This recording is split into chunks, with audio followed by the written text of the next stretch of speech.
What's up, YouTubers? It's Ernie, Blerd Without Fear, and we are back for another round of Batman White Knight, number 3. And I want to go ahead and apologize ahead of time. I'm under the weather, and you probably could tell from some of the last few videos that that is the case.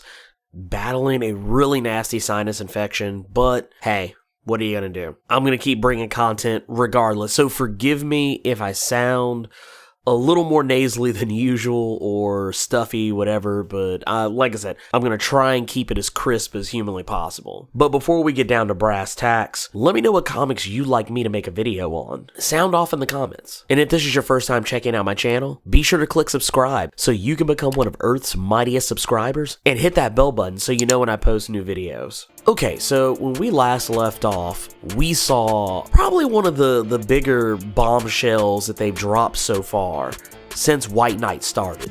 We saw Jack Napier bring all of Gotham's greatest criminals under his banner, using the Mad Hatter's mind control technology combined with Clayface's physiology, and I kind of speculated on what his ultimate plan was using all of the criminals, like, whether he was gonna make them go legit or whether he was, gonna make Batman have to take them down all at once.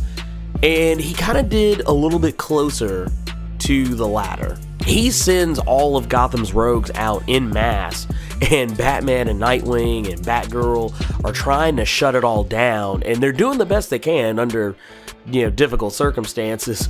But what ultimately ends up happening, and I don't know why I didn't see this coming, you have to think back to the last issue where Bruce was at that party and they were talking about how Jack Napier was going to open a library in Batport. And this was supposed to be a big deal. This was supposed to be some monumental thing, like a really sound maneuver on Jack Napier's part to build up his cachet in the public eye. And of course, also going back to how Batman brings down property values by attacking low income areas, or not necessarily attacking low income areas, but fighting crime in low-income areas and causing destruction, which brings down the property values and allows the rich to come in and scoop up that property and resell it at a premium. Like, all that, we're kind of going back to all that, and not, directly, but what happens is we find out that Batman's plan is to lead the villains back into this library construction site in Backport. Nightwing and Batgirl aren't too keen on this plan, because one of the things that Batgirl kind of points out is that this is something that community needs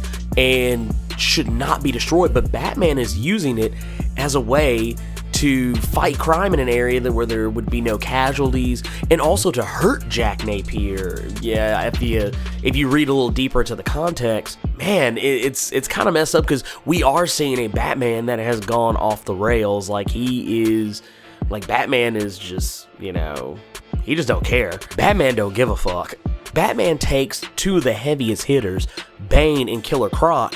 When they get to the library in Backport, Batman has Killer Croc and Bane tied up and dragging them down the highway with his Batmobile, and swings them into the library, and ultimately winds up causing the destruction of the construction site. And Batman tries to go after Killer Croc and Bane, amidst the falling of the construction site, and he ends up getting damn near killed doing it.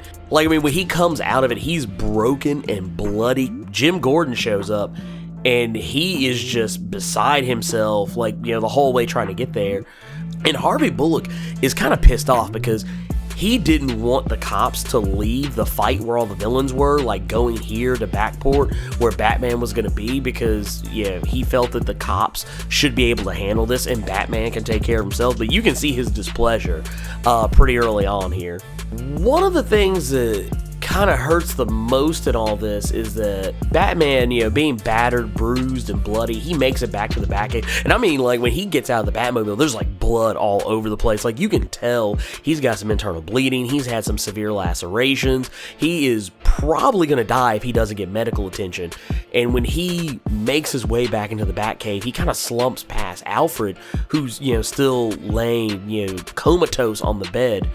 And Batman's just sitting there, and he grabs a hold of Alfred's hand because he's basically trying to feel some modicum of comfort. Probably due to blood loss, he starts to pass out.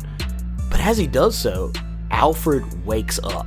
And the next thing we know, Alfred has somehow, with the last fiber of his strength, has picked Bruce up, got him into the bed, healed his wounds by way of injecting him with, it looks like injecting him with the same serum that they used on Mr. Freeze. Like, you can see the icicles coming off the IVs. Because there's no bandages or anything. Like, there's no stitches, no sutures, no anything like that.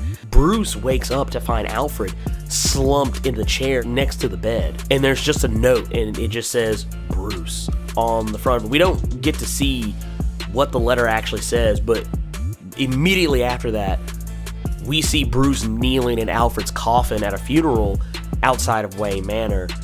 And dude, it just, this right here kind of, it didn't break me per se, because yeah, Alfred's one of those characters who, though I've always loved, is like, I'm surprised he hasn't died by this point. But you can tell that everybody is grieving. Everyone is feeling it in some way. Bruce is feeling it in his own way. Nightwing has turned to booze and is drinking his problems away, and he does not want to see any of the reason that Barbara Gordon is trying to throw his way, like saying, hey, we have to get Bruce under control. Something is happening to Bruce. Bruce has been unhinged. Like, we know, and this has been a long-running gag, not just in the White Knight, but in all of Batman's stories, you know, the last decade, that, you know, when people say, oh, Batman's gone crazy, and everyone's like, he kind of is crazy, that's not news. She's trying to tell him that we need to get him under control, because right now he is off the reservation, and the only thing that was kind of keeping him in check was Alfred, and Alfred's gone now. So how the hell are we supposed to help Bruce when his moral compass is no longer with us? The only thing that can stand between him and going too deep into the darkness is us.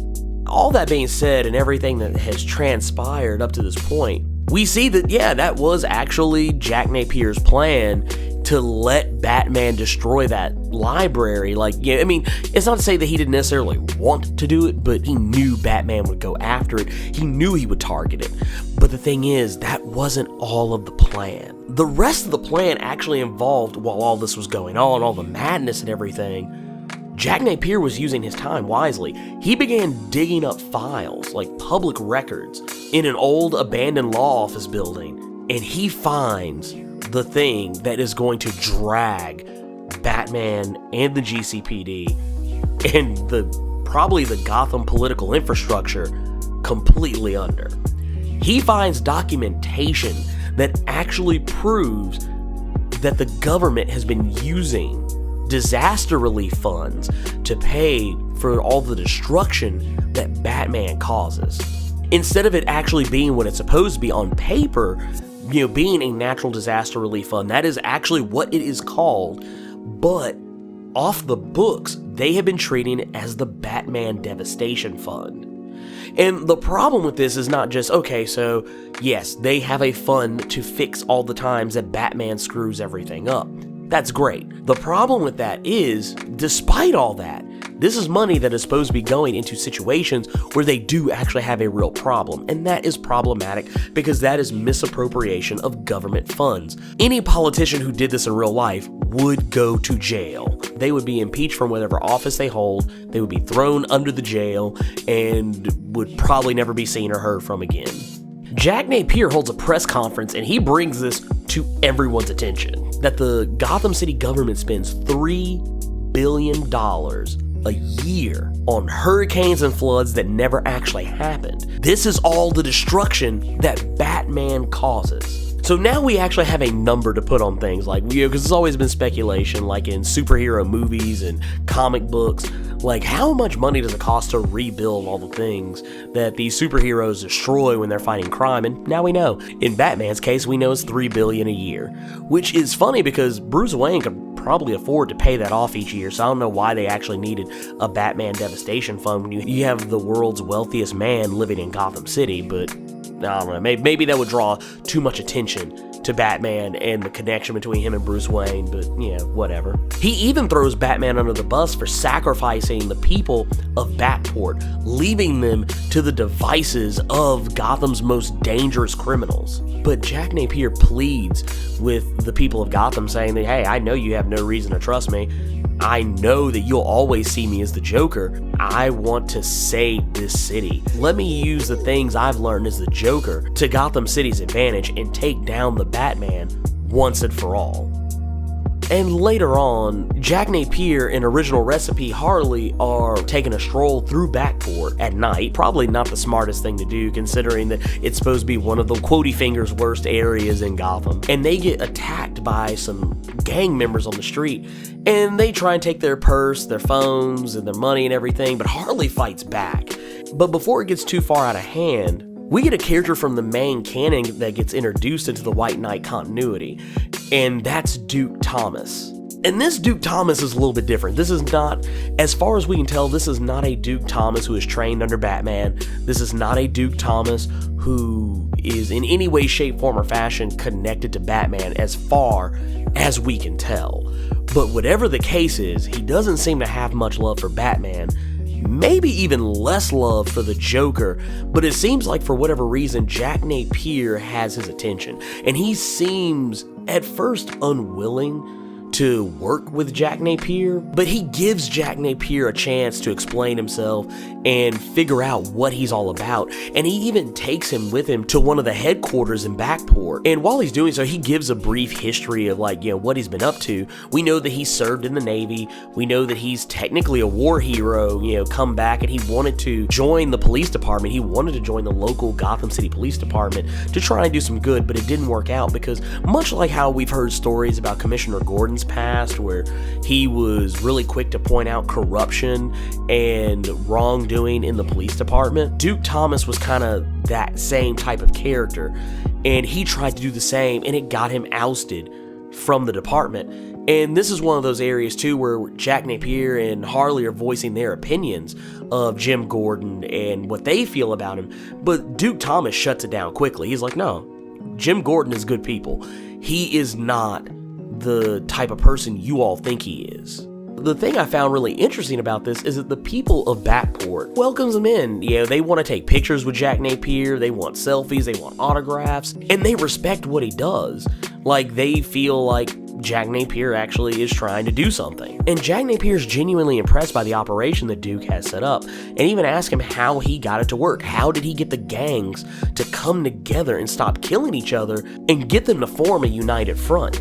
And Duke Thomas says it's simple. He told them they could embarrass the GCPD by cleaning up Batport for them and making the GCPD look bad doing so.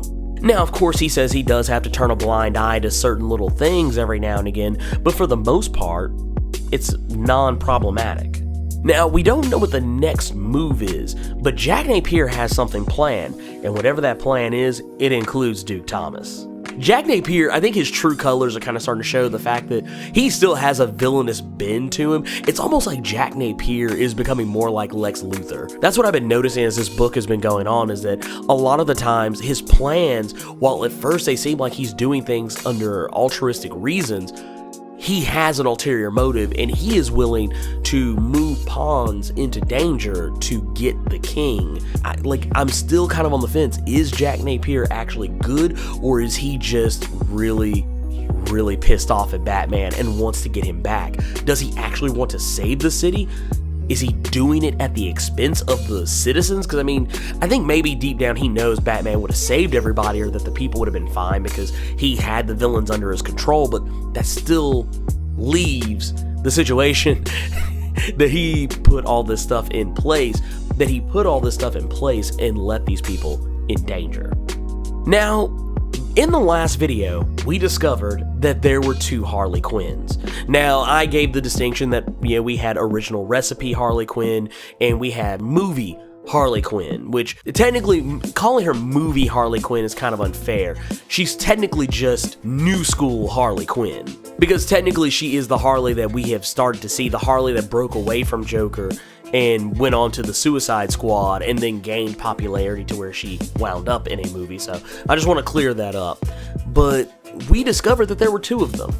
and both having very distinctly different styles between them. Well, we have seen Jack Napier running around with original recipe Harley Quinn, all throughout this issue. What's been going on with new school Harley?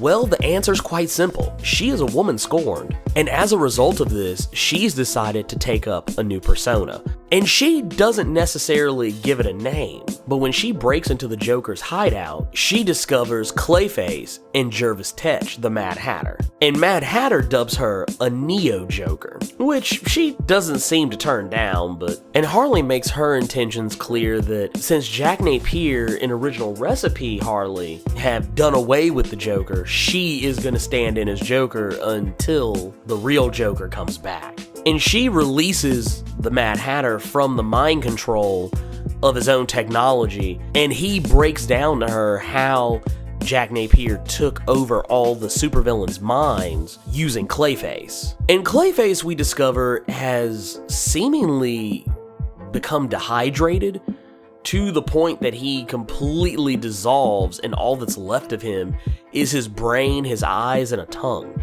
And we still see the Mad Hatter's card that's still wedged in the center of his brain as well.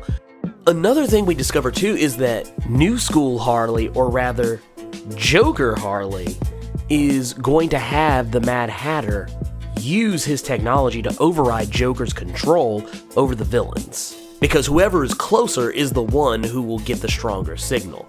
So since they're right there, they stand a better chance, because when Harley opens a nearby door, she discovers every last single one of those villains is still at Jack Napier's hideout, and they're sitting there ready and waiting to act. And that's the end of the issue. So yeah, there's a lot going on in this issue. I'm really curious to see exactly what it is that Jack Napier has planned for Duke Thomas. I'm going to go on a limb and say it's probably going to be pretty simple. It'll probably just be more of what Duke Thomas is already doing, cleaning up Backport and getting the gangs to, do the police's job for them. But I think what Jack Napier is going to do is that he's just going to call more attention to it. I also wonder if maybe he'll convince Duke Thomas to have the gangs come together and also start defending other parts of the city, and maybe start cleaning up the city even more by doing more like philanthropic work, like rebuilding the library that Batman destroyed, or building schools, or just, once again, doing the police's job for them. I'm pretty sure we already know what New School Harley Quinn, or rather Neo Joker, is going to do, is that she is going to turn Jack Napier's army against him until he comes back to her. Or rather, the Joker comes back to her.